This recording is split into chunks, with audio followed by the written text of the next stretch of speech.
This here is meant as a supplement to the commentary on the R.O.B episode. These are some of the raw clips, just so you can get more of an idea of how a lot of it was done. So I would suggest watching the commentary before watching this video here, or other way around, doesn't matter too much.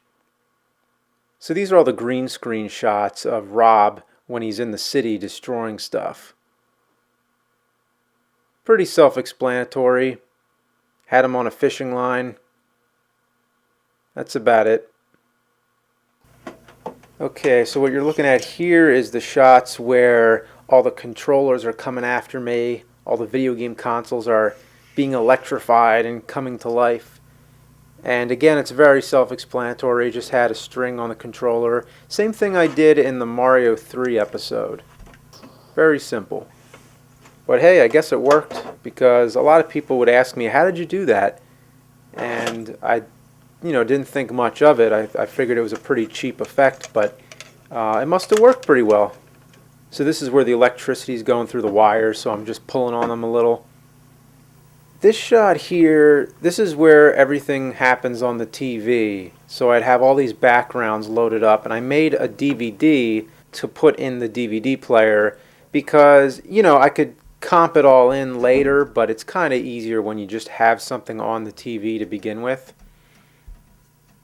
And I'd have this DVD loaded with all the backgrounds I needed, and whatever I needed, I would just cue it up. This shot here, I was sort of using the TV as a blue screen, which sometimes works, although a lot of light from it got onto R.O.B. So this is where he jumps into the TV, and now this part here is actually a shot that was already green screened and already, I already did the effects for it, and I just put that on the TV. So it's kind of like working backwards, I guess, or you're kind of going into the post-production phase and then going back into production. For R.O.B moving, a lot of times I was just sort of puppeteering him with my hands. And then there's the stop motion. You can see here I'm moving his head frame by frame, because R.O.B can't move his head like that on his own, only his arms. The head is actually for adjusting the robot so that he's looking at the TV. So for the shots where I'm looking around the room and every game in my entire collection is being turned into gyromite and stack up, it was another really easy effect. I basically needed to just photograph one cartridge and then Photoshop it and multiply it to make it look like the whole shelf is full of them. But I moved it around here just to get it in different angles and different lighting, just so that when I go into Photoshop and start multiplying it, I had some different variations to work with. And there I am, just trying to get it to stand up, and it just kept falling. It was a lot easier with the boxes. So these are all the parts where R.O.B has to jump. I'd have to do this a lot in the video. So he's on a fishing line string, which would break very often, and oh, I missed. I'm trying to get him to jump up onto that platform. And that was looked like an okay take, I think. Oh, nope. Still missing it. Alright, here we go. Whoa, and he fell again. A lot of tries. Whoa, that wasn't feeling that one. And there, that was a pretty good one. For R.O.B throwing the gyromite and stack-up box, I would have to get him to hold it first of all, which was kind of tough. I would have to get the arms to close down on it, and he would move, and then I would pull it away with the string. Pretty simple. It just took a lot of tries, and I'd have to speed it up in the end and take the string out too. So the string I would sort of like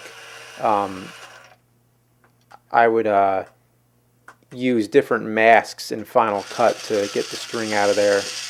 Here's the stack-up box, same exact thing. The stack-up box was harder because it kept falling out.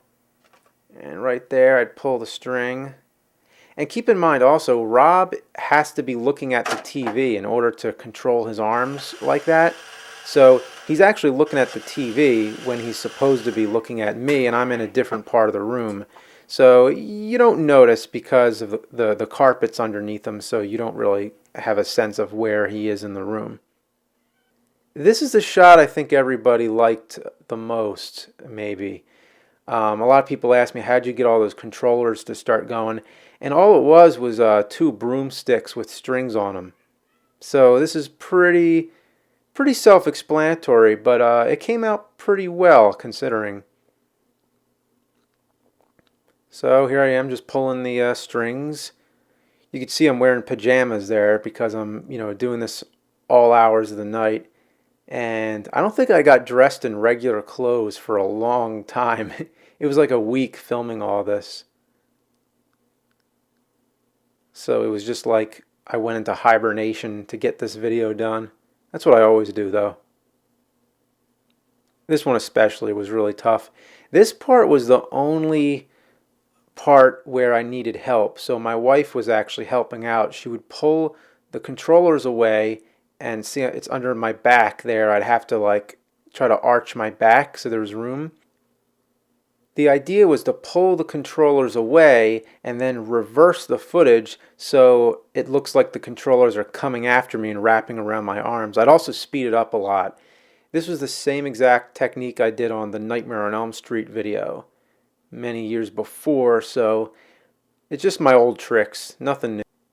Sometimes we just couldn't get see, my wife's helping me there because I'm laying down and I'm all tangled up in wires and stuff. And a lot of times the controllers just wouldn't come off. You couldn't get them to stay on. And then if you got them to stay on, they wouldn't come off. So you only get one or the other. This one is kind of tough because my arm is up in the air. So it took a lot of tries. There's a lot of takes that aren't usable. But in the end, I got enough to work with. The worst was when it was around my neck, because when she'd pull on it, it was like I was being strangled. And, right there, it's like, oh, come on, come off. And there it goes. So good. Of course, I'd have to act like I'm struggling, too. This part here, I had to act in slow motion. So this is where Rob is hitting me. So he's actually motorized right now, because when you turn him off and turn him on again, his arms will move on their own for a little bit.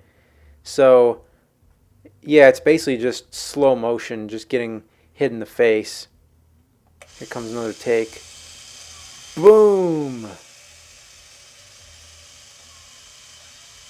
right, let's do another one. Here we go. Boom! That wasn't a good take.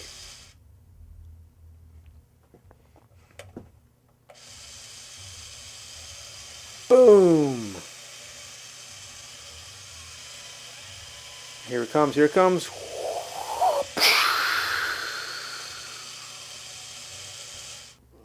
This is sort of the POV shot of Rob punching me in the face.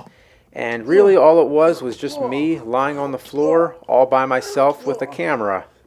So I'm really doing it to myself here. Now it's time to get messy, because here come the blood shots where I'm going to spit the blood. Right there I'm sipping it. It's Kool-Aid, and my mouth is full of it. And here we go. Rob's going to hit me, and I'm going to spit it out. Here it comes. And it's a lousy take because you didn't see any of it. It all went out of frame. So now I'm going to look at the playback. I'm going to get pissed off and go for another take. And you can't do too many of these because the blood gets on the shirt and it messes up the continuity. So this time you could see that there's a lot of space on the side, so now I have a little more room to work with. See, this would be easier if I had a camera operator or another director to actually tell me if the take was bad. And as you can see, that was a good take right there. So it's really hard doing this kind of thing all by yourself. This is a different kind of blood. This is the kind that's supposed to stay on my face. It's corn syrup, red food dye, and a little drop of blue food dye. For some reason that helps it out. And that looks disgusting. So this is different than the Kool-Aid that I spit out my mouth. And I also have the Kool-Aid in my mouth at the same time. There it is, just came out. And not knowing when enough is enough, I'm still sipping more Kool-Aid. Might as well use it all up. Got my glasses all crooked. And that is it. Rob is fucking me up.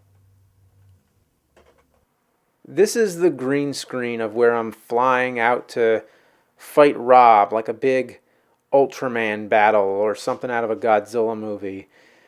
This part, it didn't come out as great as I hoped.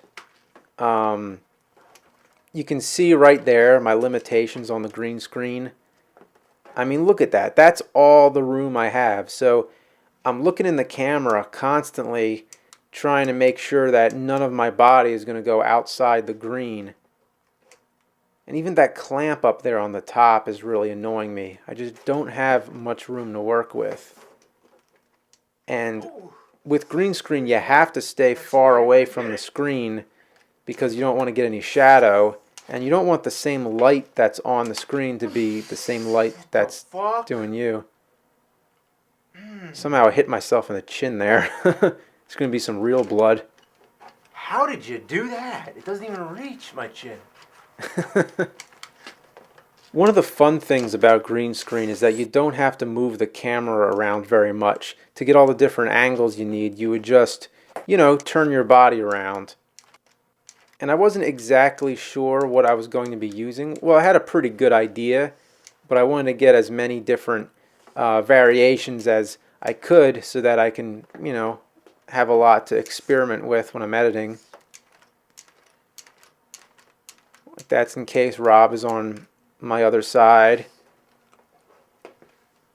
There I'm dodging some lasers, but I'm constantly looking at the camera because I'm trying to, looking at that LCD screen just to see if my hand goes out of frame. I don't even think I used any of that. Did I ever punch Rob? No, I don't think so. So here's the back shot.